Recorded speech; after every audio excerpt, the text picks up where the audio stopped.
شخصیت کے بارے میں پڑھیں، کیوں نہ ان کے بارے میں جانیں.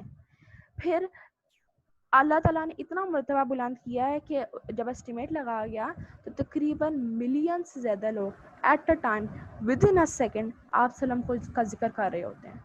پورے گلوب میں ملین سے زیادہ لوگ ود ان اے سیکنڈ آپ صلی اللہ علیہ وسلم کا ذکر کر رہے ہوتے ہیں.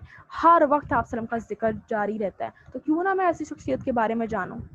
پھر سب سے بڑی بات کہ آپ صلی اللہ علیہ وسلم کا حق کیا ہے کہ ان کو جانا جائے. آپ صلی اللہ علیہ وسلم کی محبت ہم سے کتنی زیادہ تھی کہ ہر وقت ہمیں یاد کرتے رہتے تھے، ہماری فکر میں رہتے تھے. حتیٰ کہ جب وفات کا وقت قریب آیا تو اس وقت جب حضرت جبرائیل امین آپ صلی اللہ نیچے اترے، آپ صلی اللہ سے کہا کہ یا رسول اللہ تعالیٰ آپ کی ملاقات کے شوق میں ہے، تو آپ صلی اللہ نے کہا کہ جاؤ پہلے پوچھ کر آؤ کہ میرے بعد میری امت کا کیا ہوگا. وفات کے وقت بھی آپ صلی اللہ کو ہماری فکر ہے، تو کیوں نہ ہم ان کے بارے میں جانیں. تو ان کا حق بنتا ہے کہ ہم ان کے بارے میں جانیں. اب جیسے وہ کرتے تھے ہم ویسے ہی کریں، جیسی ان کی تعلیمات تھیں کہ ہم ان کو فالو کریں. پھر جب قیامت کا دن ہوگا، ہر طرف نفسی نفسی کا عالم ہوگا. حتیٰ کہ ہمارے باپ حضرت آدم علیہ السلام وہ بھی نفسی نفسی کہہ رہے ہوں گے، کیونکہ ان کو ڈر ہوگا کہ میرے سے گناہ ہو گیا، تو کہیں اللہ تعالیٰ مجھے اس پر پکڑ نہ لے. لیکن آپ صلی اللہ اس وقت بھی کہہ رہے ہوں گے امتی امتی. اس وقت بھی آپ صلی اللہ ہمیں نہیں بھولیں گے، تو کیوں نہ ہم ان کے بارے میں جانیں. یہ تو ان کا حق بنتا ہے کہ ہم ان کو جانیں. پھر آپ صلی اللہ صحابہ کے سامنے ہمارا ذکر کرتے تھے، ان صحابہ کے سامنے جو اپنی جان تک گنوانے کے لیے آپ صلی اللہ کے لیے تیار تھے. وہ ان صحابہ کے لیے جو کہتے تھے کہ ہمارے ماں باپ آپ پر قربان، ان صحابہ کے سامنے بیٹھ کر ہمارا ذکر کر رہے ہیں، تو کیوں نہ ہم ان کے بارے میں جانیں. کتنی محبت کرتے تھے وہ ہم سے، جانے تو صحیح ان کے بارے میں. حضرت حدیث میں آتا ہے، حضرت انس بن مالک رضی اللہ عنہ کی روایت ہے کہ آپ صلی اللہ علیہ وسلم نے فرمایا میری خواہش ہے کہ میں اپنے بھائیوں سے مل سکتا. تو صحابہ نے کہا یا رسول اللہ ہم آپ کے بھائی نہیں ہیں. آپ صلی اللہ علیہ وسلم نے فرمایا نہیں، تم میرے ساتھی ہو. میرے بھائی تو وہ ہوں گے جو میرے بعد آئیں گے اور مجھے دیکھے بغیر مجھ پر ایمان لائیں گے. آپ صلی اللہ اس وقت صحابہ کی کمپنی میں بیٹھ کر ہمارا ذکر کر رہے ہیں، ہمیں یاد کر رہے ہیں، کیوں نہ ان کے بارے میں جانیں. کیا ہم بھول گئے ہیں آپ صلی اللہ کے اسرار کو جو ہمارے لیے تھا؟ کیا ہم بھول گئے آپ صلی اللہ کی ان فکروں کو جو میرے لیے تھی، آپ کے لیے تھی؟ پھر وہ رحمتیں اللہ تعالیٰ کی جو ہم پر تھی صرف آپ صلی اللہ کی وجہ سے. پچھلی شریعتوں کو دیکھیں کتنی مشکل تھی، ہماری شریعت صرف اس لیے آسان ہے کیونکہ آپ صلی اللہ کی وجہ سے. آپ صلی اللہ تعالیٰ سے دعا کیا کرتے تھے کیونکہ ان کو ڈر تھا کہ شاید ہم پر عمل کرنا مشکل ہو، تو اللہ تعالیٰ سے دعا کیا کرتے تھے. اسی وجہ سے ہماری شریعت اتنی آسان ہے. ہم نے دین میں آسانیاں پڑھی تھی، تیمم ہو گیا، اگر سفر میں تو روزہ چھوڑ دیں، نماز قصر ہوگی. یہ ساری نعمتیں ہم پر صرف آپ صلی اللہ کی وجہ سے ہیں. پھر کیا ہم بھول گئے آپ صلی اللہ کے ان آنسوں کو جو آپ صلی اللہ کی آنکھوں سے گرتے تھے صرف میری یاد کے لیے، آپ کی یاد کے لیے، ہم سب کے لیے. آپ صلی اللہ راتوں کو اٹھ اٹھ کر رویا کرتے تھے کہ یا اللہ یا رب امتی امتی، یا اللہ میری امت میری امت. ہر وقت آپ صلی اللہ کی فکریں ہمارے لیے تھیں. پھر کیا ہم بھول گئے آپ صلی اللہ کو؟ کیا ہم نے اس محبت کا حق ادا کیا؟ ہم نے کیا کیا؟ ہم تو ان کی باتوں کو ہی آج بلا بیٹھے. آج ہم ان کی ٹیچنگس کو نگلیکٹ کر رہے ہیں. آج ہمارے نزدیک آپ صلی اللہ کی کوئی ویلیو ہی نہیں رہی، ان کی سنت کی کوئی ویلیو نہیں رہی. ہم شرماتے ہیں آج ان کی سنت پر عمل کرنے کے لیے کہ کہیں ہم ایکسٹریمسٹ نہ لگیں، بیکورڈ نہ لگیں. آج ہم ان کی رائٹس کو نگلیکٹ کر رہے ہیں. یہ تو ان کا حق بنتا تھا کہ ہم ان کی سیرت کو پڑھیں، جیسے انہوں نے حکم دیا ان کی سنتوں پر عمل کریں، لیکن ہم تو ان کو بلا ہی بیٹھے. آپ صلی اللہ ہمارے لیے رویا کرتے تھے راتوں کو اٹھ اٹھ کر. یاد کریں آخری مرتبہ آپ کب روئے تھے آپ صلی اللہ کے لیے؟ آج تو ہم ان کو بلا ہی بیٹھے. آپ صلی اللہ تو حضرت کہ حدیث میں آتا ہے، حضرت عائشہ رضی اللہ عنہ فرماتی ہیں کہ ایک دفعہ آپ صلی اللہ بہت خوشگوار موڈ میں تھے، تو میں نے کہا یا رسول اللہ میرے لیے دعا تو کیجیے. آپ صلی اللہ نے فرمایا اے اللہ عائشہ کو معاف فرما، اللہم اغفر لی عائشہ ما تقدم بذنبہ وما تأخر. اے اللہ عائشہ کو معاف فرما، ان کے سارے گناہ، اگلے گناہ، پچھلے گناہ، ایسے گناہ جو وہ تنہائی میں کرے اور ایسے گناہ جو سب کے سامنے کرے، سب کو معاف کر دیں. عائشہ رضی اللہ عنہ کہتی ہے میں اتنی خوش ہوئی کہ میں مسکرانے لگی، کبھی میں ادھر لیٹوں کبھی میں ادھر لیٹوں اور چھلانگیں لگانے لگی. تو آپ صلی اللہ نے ان سے پوچھا اے عائشہ کیا اس دعا نے تجھے خوش کیا؟ تو حضرت عائشہ رضی اللہ عنہ نے فرمایا یا رسول اللہ ایسی دعا بلا کسی کو کیوں نہ خوش کرے. تو آپ صلی اللہ نے فرمایا واللہ ان ھذا لدعوتی لامتہ فی صلاۃ، واللہ اللہ کی قسم یہی دعا میں اپنی امت کے لیے ہر نماز کے بعد کرتا ہوں. جو دعا انہوں نے اپنی لاڈلی بیوی کے لیے، وہ بھی ان کے کہنے پر کی، ہمارے لیے آپ صلی اللہ علیہ وسلم ہر نماز کے بعد کر رہے ہیں. پھر تو حق بنتا ہے کہ ہم آپ صلی اللہ علیہ وسلم کی زندگی کو پڑھیں، جیسے انہوں نے حکم دیا ہم اپنے آپ کو ویسے ہی ڈھالیں. حتیٰ کہ حضرت عائشہ کے بارے میں آتا ہے کہ آپ صلی اللہ علیہ وسلم دعا کیا کرتے تھے اللہ تعالیٰ سے کہ اے اللہ تم گواہ رہنا کہ میں نے اپنی تمام بیویوں کے درمیان انصاف کیا، لیکن عائشہ رضی اللہ عنہ سے مجھے زیادہ تھوڑی سی دلی محبت تھی، اس پر مجھے نہ پکڑنا کہ تم ان بیوی کے لیے آپ صلی اللہ علیہ وسلم ان کے کہنے پر دعا کر رہے ہیں اور ہمارے لیے آپ صلی اللہ علیہ وسلم ہمارے کہے بغیر ہر نماز میں کر رہے ہیں. یہ تو ان کا حق بنتا ہے. کیا ہم نے اس محبت کا حق ادا کیا؟ پھر تو آپ صلی اللہ علیہ وسلم کا حق اس چیز سے بھی اس اندازہ لگایا جا سکتا ہے کہ اللہ تعالیٰ خود ہمیں حکم دیتا ہے. اللہ تعالیٰ کہتا ہے کہ اللہ اور اس کے فرشتے درود و سلام آپ صلی اللہ علیہ وسلم پر درود اور سلام بھیجتے ہیں. اے ایمان والو تم بھی درود و سلام بھیجا کرو. اللہ تعالیٰ بھیج رہا درود و سلام. اللہ تعالیٰ کہہ رہا ہے کہ میں بھیجتا ہوں، میرے فرشتے بھیجتے ہیں، تم بھی بھیجا کرو درود سلام ان پر. ایسی شخصیت ہے یہ کہ اللہ تعالیٰ ان پر درود بھیج رہا ہے، تو کیوں نہ ہم ان کے بارے میں جانیں. پھر ان کی محبت ہم سے کتنی تھی، کیوں نہ ہم ان کے بارے میں جانیں. تو آج سے عہد کریں کہ ہم نے آپ صلی اللہ علیہ وسلم کی سیرت کو پڑھنا ہے، جیسے ان کی تعلیمات جو ان کی ٹیچنگز تھی ہم نے ان کو نگلیکٹ نہیں کرنا، ہم نے ان کے بارے میں جاننا ہے اور ان کی اس محبت کا، ان کی ان فکروں کا ہم نے حق ادا کرنا ہے، ثبوت دینا ہے کہ ہم عاشق رسول ہیں انشاءاللہ. تو انشاءاللہ آج سے ہم لوگ سیرت کا آغاز کریں گے انشاءاللہ. تو آج میں ہم لوگ صرف آپ صلی اللہ علیہ وسلم کی تھوڑی سی اپیئرنس کے بارے میں ڈسکس کریں گے کہ میرے نبی، آپ کے نبی، ہم سب کے نبی لگتے کیسے تھے، ان کا حلیہ کیسا تھا. اور اللہ تعالیٰ نے تو خود ہر چیز آپ سے ہمارے سیمپل، ہر چیز کو ہمارے لیے سیمپل بنا کر رکھ دیا. میں ایک بہت ہی خوبصورت حدیث ہے جس میں آپ وسلم کا حلیہ بیان کیا ہے، میں آپ کو پڑھ کے سناتی ہوں. بہت خوبصورت حدیث ہے، اس کو غور سے سنیے گا. حدیث میں آتا ہے آپ صلی اللہ علیہ وسلم سفر میں تھے جب آپ صلی اللہ علیہ وسلم ہجرت پر جا رہے تھے، تو آپ صلی اللہ علیہ وسلم ایک بڑھیا عورت کے خیمے پر رکے کچھ دیر کے لیے. پھر جب آپ صلی اللہ علیہ وسلم واپس تشریف لے گئے تو اس عورت کا خاوند گھر آیا تو پوچھنے لگا کون آیا تھا. اس عورت نے ہمارے نبی صلی اللہ علیہ وسلم کا حلیہ جن الفاظ میں بیان کیا وہ میں بیان کرنے لگی ہوں. غور سے سنیے گا، حال ان لفظوں کا ردم چیک کیجیے گا.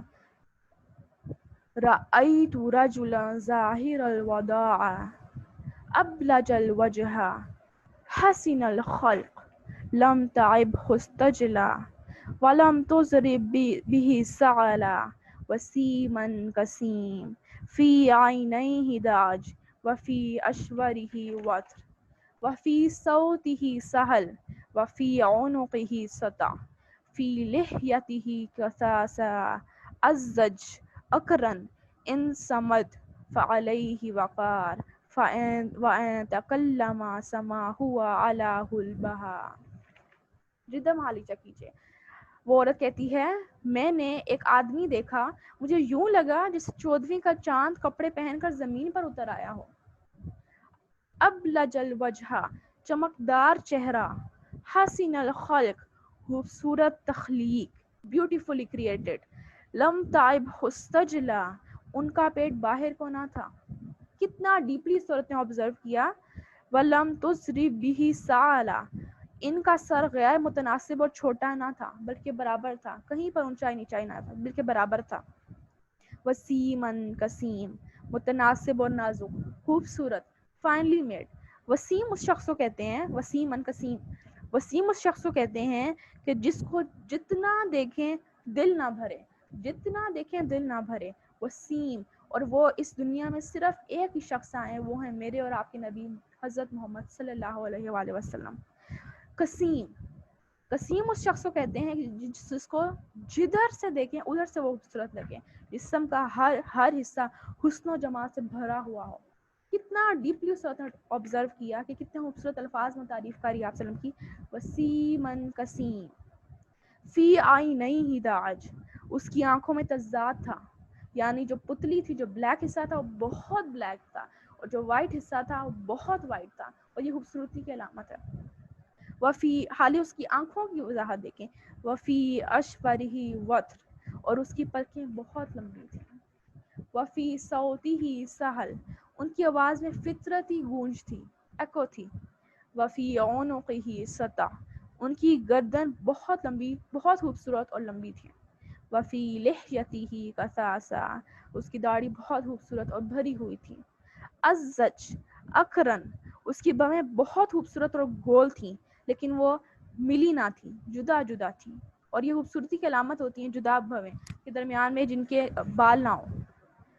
ان سمت فعلیہ وقار، جب وہ خاموش تھا تو وقار نے اسے گھیر لیا. ان سمد فعلیہ وقار، جب وہ خاموش تھا وقار نے اسے گھیر لیا. وَإِن تَكَلَّمَ سَمَعُهُ وَعَلَاهُ الْبَهَا، جب وہ بولتا تھا تو وہ قابل سماعت اور واضح تھا. سبحان اللہ، کتنے خوبصورت الفاظ میں صورت نے آپ وسلم تعریف بیان کی. ایک اور حدیث میں آتا ہے، ابن مالک رضی اللہ عنہ کی روایت ہے، میں ایک رات باہر آیا اور پورے چاند کی روشنی تھی، فل مون نائٹ تھی، 14ویں رات تھی. میں نے چاند کو دیکھا، بہت خوبصورت نظارہ تھا. تو میں نے کہا میں جا کر دیکھوں تو صحیح کہ کیا چاند زیادہ خوبصورت ہے یا میرے نبی صلی اللہ علیہ وسلم زیادہ خوبصورت ہیں. تو میں گیا تو میں نے دیکھا آپ وسلم دور کھڑے تھے. میں نے ان کا چہرہ دیکھا، پھر میں نے چاند کی طرف دیکھا، پھر میں نے ان کا چہرہ دیکھا، پھر میں نے چاند کی طرف دیکھا، پھر میں نے ان کا چہرہ دیکھا، پھر میں نے چاند کی طرف دیکھا. یوں میں بار بار آپ وسلم کی دیکھتا اور بار بار آپ وسلم کی طرف دیکھتا اور بار بار چاند کی طرف دیکھتا. اور واللہ، اللہ کی قسم، آپ وسلم زیادہ خوبصورت لگ رہے تھے اس 14ویں کے چاند سے، زیادہ خوبصورت لگ رہے تھے، زیادہ ہینڈسم لگ رہے تھے اس 14ویں کے چاند سے. یہ تو حالی چہرہ ہے آپ وسلم کا، یہ تو صرف آپ وسلم کے چہرے کی جھلک ہے جو انہوں نے بیان کیا ہے. پھر ایک اور حدیث آتی ہے، حضرت عائشہ رضی اللہ عنہ کہتی ہیں کہ ایک دن میں کپڑے سی رہی تھی کہ مجھ سے سوئی گر گئی. اندھیرا تھا، مجھے نظر نہیں آ رہی تھی. میں نے آپ وسلم سے کہا یا رسول اللہ مجھے سوئی نہیں ملتی. تو آپ وسلم نے اپنا نورانی چہرہ نیچے کیا تو آپ وسلم کے اس چہرے کے اس نور سے وہ سوئی چمکنے لگی. پھر ایک اور حدیث میں آتا ہے، ابا ابن عاص کہتے ہیں کہ میں نے آپ وسلم کے ساتھ بہت مرتبہ بیٹھا ہوں اور میں نے آپ وسلم کے ساتھ بہت وقت گزارا ہے، لیکن اللہ کی قسم میں آپ وسلم کے چہرے کو نہیں بیان کر سکتا. وہ یہ چہرے کی طرف ان کے وقار اور جلال کی وجہ سے دیکھ ہی نہیں پاتا تھا. تو اگر مجھے کوئی کہے کہ میں آپ وسلم کا چہرہ بیان کروں تو اللہ کی قسم میں نہیں کر سکتا. یہ ان کا جلال اور وقار تھا، تو کیوں نہ ہم ان کے بارے میں جانیں. پھر یہ تو حالی آپ وسلم کے چہرے کی جھلک تھی کہ آپ وسلم کا چہرہ 14ویں کے چاند کی طرح روشن تھا. اب باقی اپیرنس کے بارے میں آتے ہیں کہ آپ وسلم کا قد نہ بہت لمبا تھا نہ بہت چھوٹا تھا بلکہ درمیانہ تھا. اور آپ وسلم کی ہر چیز میں ماڈریشن تھی. آپ وسلم کی شخصیت میں، ہر صفات میں، ہر چیز میں ماڈریشن تھی. چاہے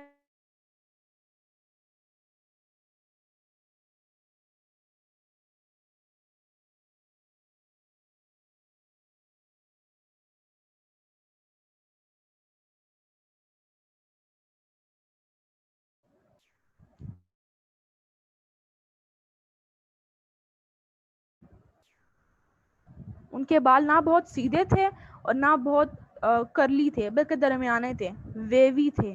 آپ سب نہ بہت آہستہ بولتے نہ بہت تیز بولتے بلکہ درمیانی ٹون میں بولتے، اتنا بولتے کہ وہ اگلے کے دل پر اثر کر جائے وہ بات. اور آپ سب کی کلمات اور باتیں نہ بہت لمبی ہوتی نہ بہت چھوٹی بلکہ اتنی ہوتی جتنی ضرورت ہے. آپ وسلم نے کبھی زیادہ اننیسیسری کوئی بات نہیں کی، جتنی ضرورت ہوتی اتنی کی، کیونکہ آپ وسلم کی ہر چیز میں ماڈریشن تھی. ان کی جو آئی بروز تھیں، ابھی ہم نے پڑھا کہ سورت نے کتنا اچھا بتایا کہ ان کی پلکیں بہت لمبی تھیں. ازج اقرن، اس کی بھویں بہت خوبصورت اور گول تھی لیکن وہ ملی نہ تھی، وہ جدا جدا تھی.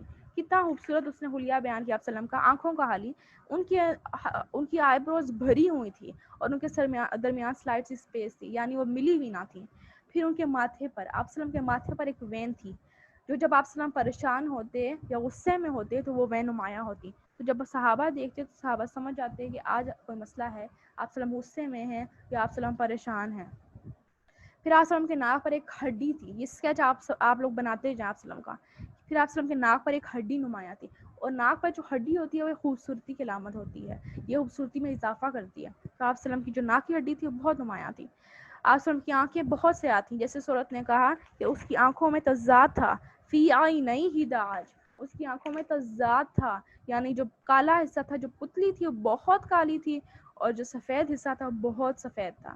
آپ وسلم کی پلکوں کے بال اتنے گھنے تھے یوں محسوس ہوتا کہ آپ وسلم نے سرما لگا رکھا ہو، حالانکہ آپ وسلم نے سرما نہ لگایا ہوتا تھا. پھر آپ وسلم کے دانت اتنے خوبصورت تھے کہ ان سے جب آپ وسلم بولتے تو نور باہر نکل رہا ہوتا. اور آپ وسلم کے دانتوں کے درمیان سلائٹ سی اسپیس تھی، اور آپ وسلم کے دانتوں کے درمیان ہلکی سی اسپیس تھی۔ پھر اگر ہم نیچے آ جائیں، جیسے اس نے کہا کہ اس کا پیٹ باہر کو نہ نکلا تھا، لم تائب حستجلا، اس کا پیٹ باہر کو نہ نکلا تھا، تو آپ وسلم کا پیٹ اور سینہ بالکل ایکول تھا، ہمیشہ فلیٹ تھا۔ ایون کہ جب آپ وسلم 60s میں تھے تب بھی آپ وسلم کا جو اسٹمک تھا وہ فلیٹ تھا، کبھی باہر کو نہ نکلا تھا۔ پھر آپ وسلم کی باڈی کے بارے میں، آپ وسلم کے کندھے بہت چوڑے تھے، آپ وسلم کی کلائیاں بڑی بڑی تھیں، ہتھیلیاں اور قدم کشادہ تھے، آپ وسلم کے دونوں ہاتھ بہت نرم تھے اور برف سے زیادہ ٹھنڈے اور مشک سے زیادہ خوشبودار تھے، اور دونوں گندے چوڑے تھے، ان کے درمیان دوری تھی۔ آسم کی ایڑیاں اور پنڈلیاں ہلکی تھیں، اور کہا جاتا ہے کہ وہ اتنے پاؤں بھی اتنے نرم تھے آسلم کے کہ یوں معلوم ہوتا کہ پانی ان میں سے بہہ رہا ہو، وہ اتنے چمکدار اور صاف ستھرے اور نرم و ملائم تھے۔ آسلم کی رفتار بہت تیز تھی کہ آسلم جب چلتے، اور جب آسلم چلتے تو ان کی چال میں جھکاؤ تھا، یا ایسے محسوس ہوتا ہے کہ آپ اونچائی سے نیچائی کی طرف اتر رہے ہوں۔ اور جب آپ سلم کی اس کے بارے دیکھیں کہ جب آپ سلم کی طرف کوئی متوجہ ہوتا، جب آپ کو کوئی بلاتا یا کوئی بات کرنا چاہ رہا ہوتا تو آپ سلم صرف اپنا چہرہ نہ پھیرتے، جیسے ہم سے کوئی بات کرنا چاہ رہا ہوتا ہے تو ہم کہتے ہیں ہاں ہاں بولو میں سن رہا ہوں، لیکن آپ سلم چہرہ بھی نہ پھیرتے بلکہ پورا گھوم جاتے، اگر رائٹ کی طرف ہے وہ بندہ پورا رائٹ ہو جاتے، لیفٹ کی طرف ہے پورا لیفٹ ہو جاتے۔ تو جب آپ سلم کوئی بلاتا تو آپ سلم نہ صرف چہرہ پھیرتے بلکہ پورا جسم پھیر دیتے ہیں تاکہ اس بندے کو فل اٹینشن دے سکیں، اور آپ سلم اپنی نظریں جھکائے رکھتے، اگر کسی سے بات کر رہے ہوتے تو آپ سلم اس کی آنکھوں میں آنکھیں ڈال کر نہ دیکھتے، نظریں جمائے نہ رکھتے، ٹکائے نہ رکھتے، بلکہ کچھ دیر اس شخص کو دیکھتے، کچھ دیر نظر جھکا لیتے، پھر کچھ دیر اس شخص کو دیکھتے کہ اٹینشن سے سن رہا ہوں میں بات، اور پھر جھکا لیتے۔ یہ دیکھیں آپ سلم کیسے تھے ہمارے نبی صلی اللہ علیہ وسلم۔ پھر آپ سلم جب کوئی بھی شخص آپ سلم کو دیکھتا ہے تو آپ سلم مسکراتے ہیں، اور ہر وقت آپ سلم کے چہرے پر ہلکی سی بشاشت رہتی، ہر وقت مسکراہٹ رہتی تھی آپ سلم چہرے پر۔ یہ تھے ہمارے نبی صلی اللہ علیہ وسلم۔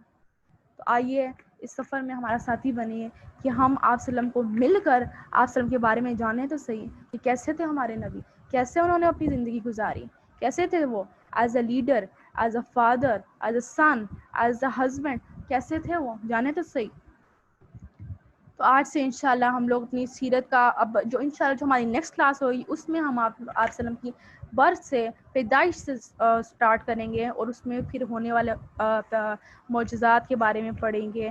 پھر اس کے بعد ہم لوگ آگے آگے جاتے جائیں گے تو آپ وسلم کی جوانی، پھر شادیاں، پھر دعوت کا آغاز، پھر دین کی تبلیغ کا آغاز کیسے کیا، اس مشکل وقت میں کیسے آپ وسلم دین کا آغاز کیا، پھر غزوات، زندگی میں جتنے بھی آپ وسلم کی زندگی میں جنگیں ہوئے، غزوات ہوئے، وہ ہم ڈسکس کریں گے، پھر آپ وسلم کا آخری حج، وفات، یہ سب انشاءاللہ ہم اس میں پڑھیں گے۔ اللہ تعالیٰ ہمیں توفیق دے۔